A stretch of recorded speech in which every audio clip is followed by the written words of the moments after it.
Assalamualaikum warahmatullahi wabarakatuh, sahabat Uleter dimanapun Anda berada di seluruh Nusantara. Kembali lagi bersama saya dengan Mitra Koloni Channel, yang mana pada kesempatan kali ini saya akan sedikit berbagi ilmu dalam budidaya walet ya, berbagi pengalaman, yaitu tentang bagaimana cara menginapkan burung walet yang efektif ya. Pertanyaan ini banyak sekali yang dilontarkan di luar sana ya, yang ditanyakan melalui atau mendm di WhatsApp saya tentang hal tersebut ya. Maka pada kesempatan ini saya ingin sedikit memberikan pencerahan ya tentang judul tersebut tadi ya, bagaimana menginapkan burung walet yang efektif ya.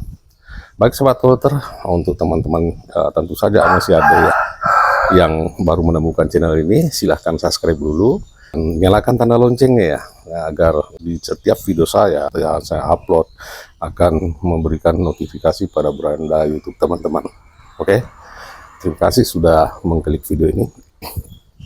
Baik sahabat Uleter, jadi hal yang pertama kita harus lakukan ketika kita mengaktifkan sebuah burung walet, sebenarnya itu ada beberapa hal ya yang memang harus mengikuti SOP, standar operasional prosedur. Artinya ada cara aturan yang kita harus lakukan, yang mana aturan tersebut disukai oleh burung walet, nah, seperti itu.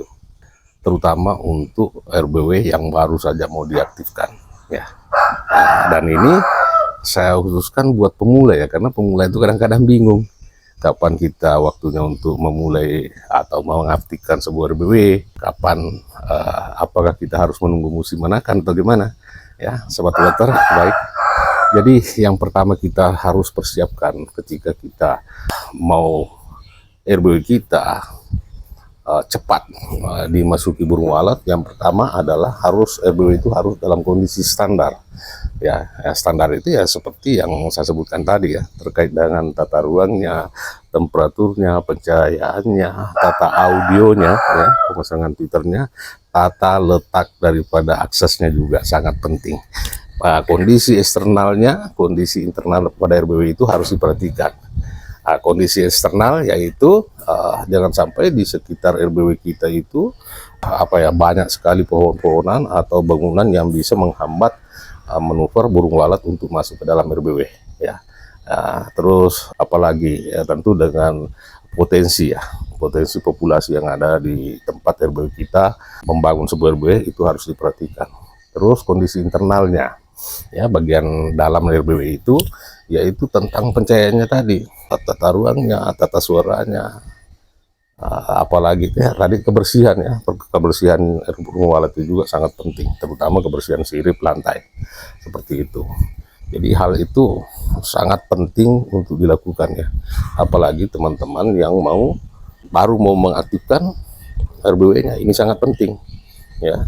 Jadi itu merupakan salah satu cara juga untuk bagaimana supaya burung walet itu bisa dengan cepat menginap ya, bukan mempercepat, tapi itu namanya usaha untuk bagaimana supaya bisa burung walet itu artinya lebih efektif lagi untuk bisa menginap gitu. Jadi bukan mempercepat, yang penting kita harus mengikuti standar-standar apa yang saya sebutkan tadi ya. Insya Allah dalam kurun waktu 3 bulan itu pasti ada yang menginap, karena kondisi RBW itu memang berjalan dengan standar. Beda kalau misalnya RBW kita itu diaktifkan itu abal-abal ya, asal-asalan saja begitu ya, tentu saja pasti tidak maksimal dan hasilnya pun memberikan yang tidak maksimal juga. Maka yang sering terjadi sekarang, terlalu cepat mengaktifkan, sementara RBW-nya juga mungkin boleh dikatakan belum rampung, akhirnya diaktifkan dan hasilnya juga tidak maksimal, masih perlu melakukan pembenahan, banyak sekali yang harus dirubah. Dan ini menurut saya fatal ketika kita mengaktifkan kondisi RBW itu dalam kondisi normal standar, insya Allah pasti akan membuahkan hasil yang baik juga ya. Lalu apalagi yang harus kita lakukan selain daripada itu ya, tentu saja pola pikir juga ya penting, pola pikir pemiliknya ya. Jangan menganggap bahwa budidaya walet itu adalah beternak gitu, bukan. Jadi itu budidaya Kenapa saya bilang beda? Beda beternak dengan budidaya. Budidaya itu kita mengelola sumber daya alam, yang artinya semua itu berdasarkan alam ya. Burung walet itu masuk, burung bebas, burung alami ya, dan masuknya juga secara alami. Jadi tidak bisa kita rekayasa apa. Beda dengan binatang ternak, ayam, kita bisa beli telurnya, kita kembangkan ya. Jadi beternak itu mengelola unggas yang ada ya, termasuk binatang-binatang lain seperti sapi. Sapi itu ya beternak, bukan budidaya sapi, bukan budidaya ayam, bukan. Ya, yang ada itu budidaya walet ya. Ya karena terkait dengan alam. Jadi perbedaannya di situ. Beda-beda sedikit, tapi ya kita harus berhati-hati karena tergantung pola pikir. Jangan sampai kita ini sekadang berbudidaya tapi perilaku kita beternak ya. Beternak, ketika ayam itu sakit atau ternak kita sakit, kita bisa memberikan obat. Ketika dia lapar, kita bisa memberi makan. Akan tetapi budidaya tidak bisa. Semuanya kembali kepada alam ya, yang mana alam itu diatur oleh yang di atas, Allah Subhanahu wa taala ya. Seperti itu. Kita hanya bisa berusaha semaksimal mungkin ya, namun selebihnya itu dipasrahkan kepada yang di atas. Tapi catatan pentingnya adalah kita harus memberikan fasilitas pada burung walet alami itu untuk bagaimana supaya ketika dia masuk dalam RBW itu dia merasakan nyaman dan sama dengan habitatnya ya. Kalau di habitatnya kan kita tidak perlu, memang alami di goa sih sepertinya. Contohnya ya, di goa itu ya kita tidak bisa melakukan apa-apa karena yang mengatur semua alam ya. Bentuk daripada goa itu beda-beda ya, terus kondisinya juga kita tidak bisa rekayasa. Tapi kalau budidaya walet itu kita bisa merekayasa semua kondisi rumah walet itu ya. Yang tadinya tidak lembab bisa kita lembabkan dengan cara apa ya, tentu saya teman-teman sudah banyak yang tahu ya. Terus bagaimana mengatur pencahayaannya, terus bagaimana memberikan aromatik, artinya bau-bauan yang sama dengan di alam habitatnya, seperti itu ya. Yang paling utama adalah menyempurnakan fasilitas yang ada di dalam RBW kita. Semuanya harus sinkron antara yang satu dengan yang lain, saling menunjang ya. Nah itu merupakan usaha kita ya, di dalam bagaimana supaya burung walet itu menginap ya, cepat menginap pada RBW kita ya. Namun semuanya kembali lagi kepada yang di atas, karena semuanya itu diatur oleh Allah Subhanahu wa taala.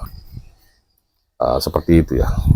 Jadi teman-teman yang ingin RBW-nya berjalan standar ya, atau ingin RBW-nya cepat dihuni burung walet, tentu beberapa hal yang saya sampaikan tadi itu harus diikuti ya. Namun ketika kita sudah melakukan semuanya dianggap sempurna, tapi mungkin saja itu belum masuk, tapi ya itulah kembali lagi kepada kita ini berhadapan dengan alam, hukum alam ya.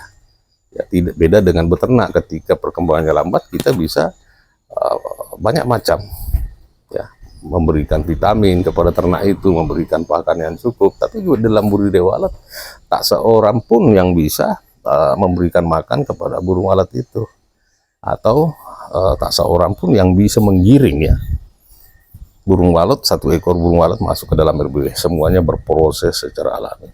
Oke. Baik teman-teman semua, semoga video ini bisa memberikan manfaat buat teman-teman, khususnya pemula ya. Oke, saya akhiri dengan ucapan salam MKC, salam sukses, assalamualaikum warahmatullahi wabarakatuh, dan salam sejahtera buat kita semua.